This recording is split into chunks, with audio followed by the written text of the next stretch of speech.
के भयो? हजुरलाई के हुनुभयो?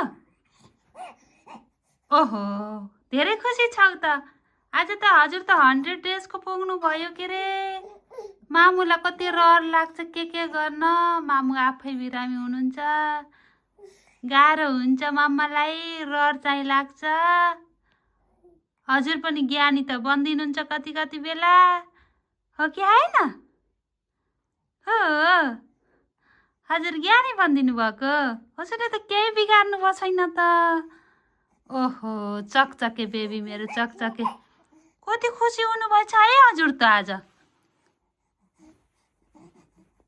अब 265 दिनपछि त तिमी त 1 वर्षको हुन्छौ नि।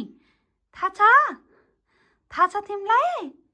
छैन छैन बुनुलाई केही थाहा छैन। पुकुली